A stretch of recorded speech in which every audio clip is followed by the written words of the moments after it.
The next speaker, again, I would like to introduce him properly. At the ISPRS Congress in 2012 in Melbourne, Russia was represented by two commercial companies, by Rakurs and Inotor. And on that same stand, we announced future Resurs-P spacecraft, and Alexander Fedoseev knows very well what interest was caused by this unique equipment mounted on this Resurs-P spacecraft. And it's good that here we have the developers of the system and the general accessible conference on Resurs-P spacecraft. It's my first time to participate at the event with their involvement. So that's why it gives me special pleasure to invite Alexander Fedoseev from the State Research and Production Space Rocket Center Progress. He will speak about Resurs-P spacecraft now.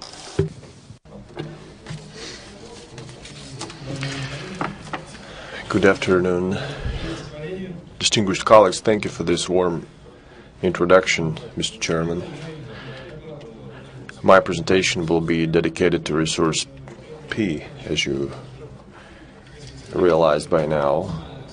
Some of the aspects relating to this spacecraft have been covered by the previous speaker.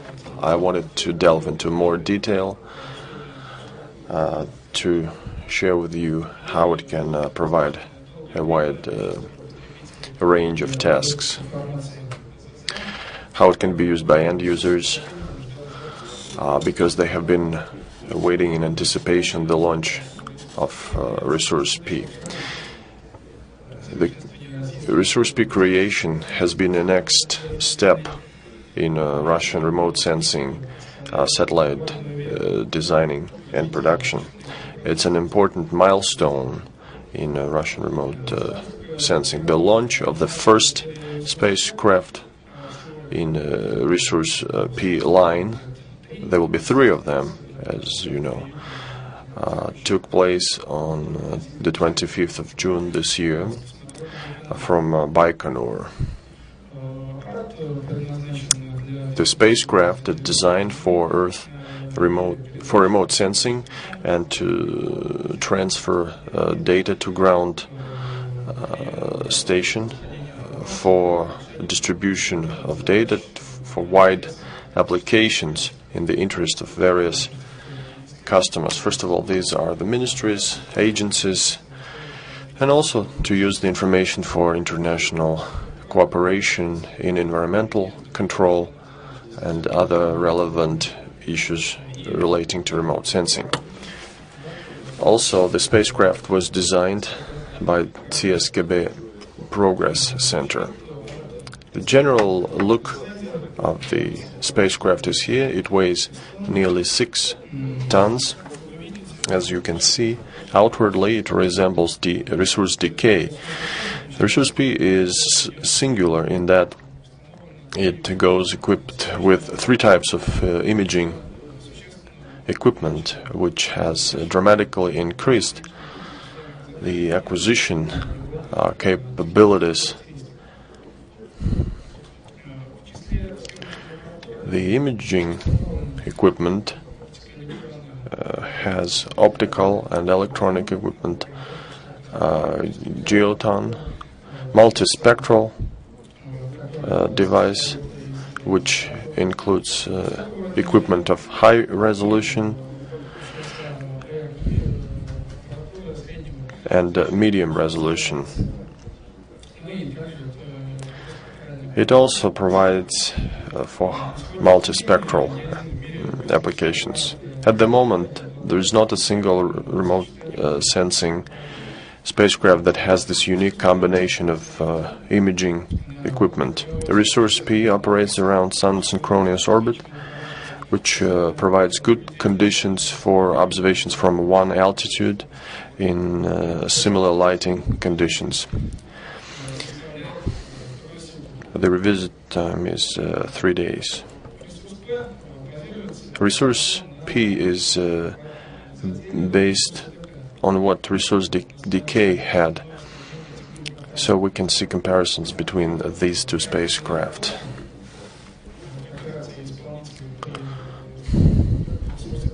Thanks to cooperation between designers of these two spacecraft, better capabilities have been installed. Apart from adding 2 more types of multispectral imaging, the number of spectral bands has been increased, with the geoton from 3 to 7. The swath has been widened from 27 to 38 meters, and better accuracy and georeferencing have become possible, and the lifetime has also increased, even though resource decay has been flying for 7 years already. Unlike geoton equipment, which is borrowed from resource decay, hyperspectral equipment, data conversion system, onboard service data collection are all new designs. Different domestic agencies have contributed to the development of the equipment. High-speed radio line has also been enhanced. It now has much better storage capacity. The imaging section for high resolution, here it is on this slide, needed to form images in the sphere of optic converters. We use lens-based equipment with some improvements, and it can operate in a wide spectral range. Electronics have been heavily modernized, which converts uninterrupted image, which was formed by the optical and digital equipment, into electronic signal. In designing Sangur 1U, there was a controversial task faced by the designers. On the one hand, they needed to keep the spatial resolution of a geoton with substantial increase in the orbit of up to 475 kilometers, while the field view of optical system had to remain. Also, you needed to increase to improve good sensitivity in the blue part of the spectrum. So they decided to stop using one type optical and electronic converters of CCD.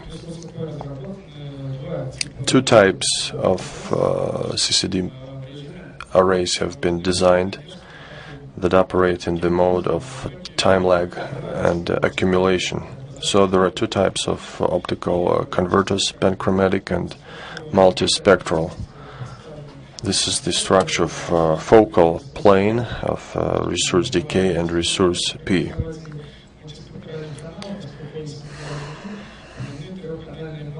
Three-channel arrays have been used with the pixel size, which is 3 times as large in multispectral as opposed to panchromatic channels. That allows receiving information in 3 narrow spectral bands, and specific spectral bands are set by 3-band filters that are set in front of the arrays. As mentioned earlier, the Resurs-P will have a wide swath which exceeds greatly the swath of foreign spacecraft. Hyperspectral equipment is totally unique to Resurs-P. It has never been used before in Russian remote sensing satellites. At the moment, there are only 2 spacecraft flying with this equipment. This is Proba and IO-1 with a Hyperion sensor. Resurs-P can do imaging in SWIR range with 30-meter resolution, bring the number of channels to 192.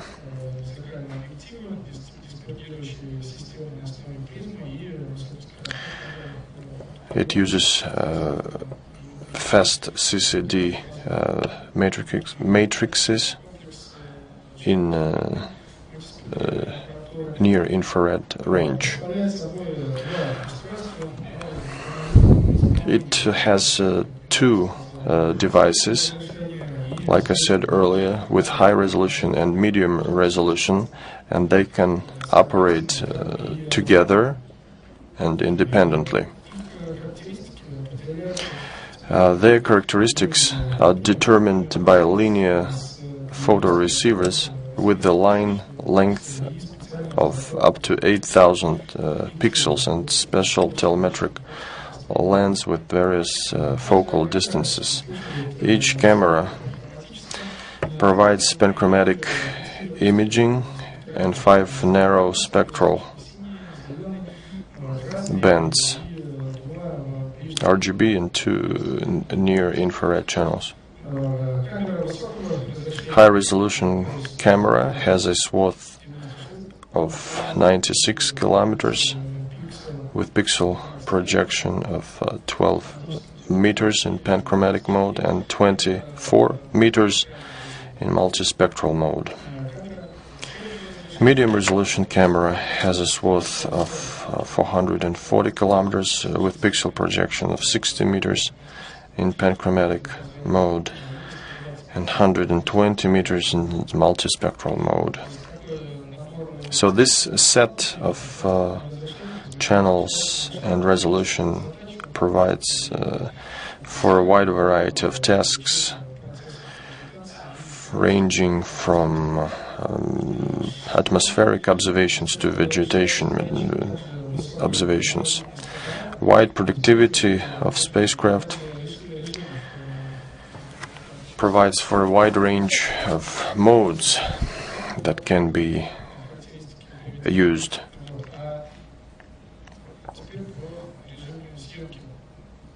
Now a few words about imaging modes.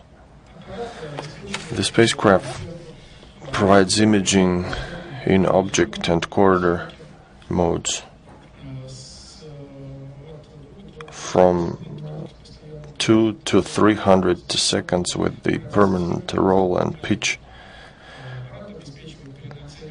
You can retarget from -45 to +45 degrees for roll, pitch, and yaw angles with a 60-degree range, plus and minus.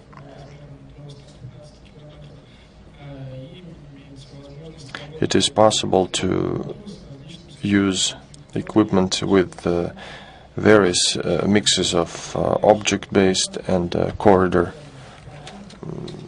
imaging in different combinations of multispectral equipment. You can also use selectively different strips formed by the converter in different combinations. Also, it's possible to acquire and deliver data simultaneously to the station. It's also possible to store and reproduce the data later. The described characteristics, well, you can see imaging modes: object imaging, strip imaging, azimuth imaging,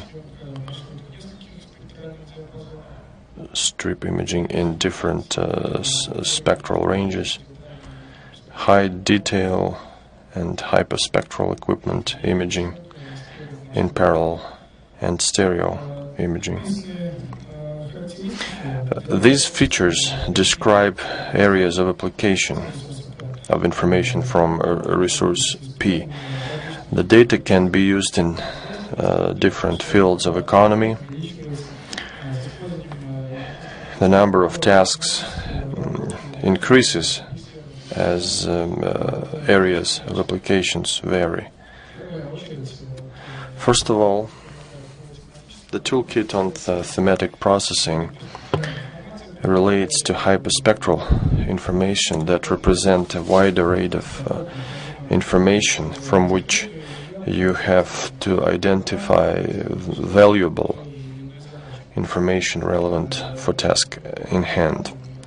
As we know, for this special algorithms are used for target detection, which my colleague next speaker will talk about after the coffee break. In conclusion, I would like to note that Resurs-P is in the final stages of flight testing. The images obtained, you must have seen them already on the Roscosmos website, confirm that it's up to the task, and by September 30 the Progress Center prepares all the documents to put the satellite into operation. That's all I have. Thank you very much.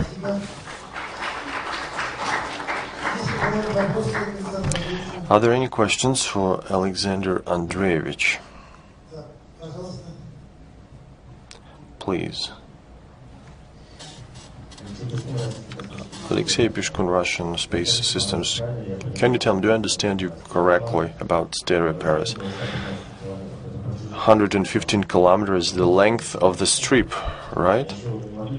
Can you also tell us some details about stereo pairs?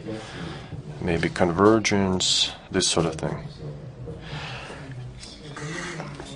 Unfortunately, I will not be able to tell you in detail about stereo pairs. I wasn't involved in it. So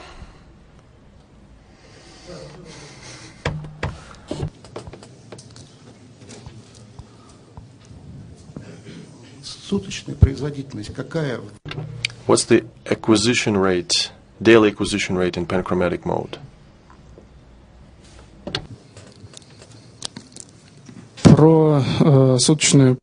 Daily acquisition rate.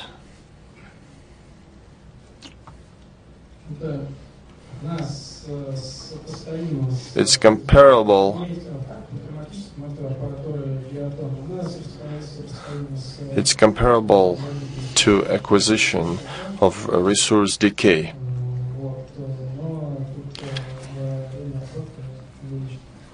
But the time of operation has increased. I don't know the figures.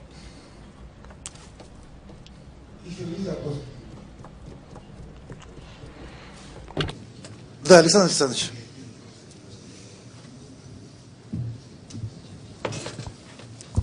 Екатеринбург, Алябьев. I'm from Yekaterinburg, Mr. Alябьев. You said that it's possible to use the results of imaging for tunnels and underground utilities. What did you mean?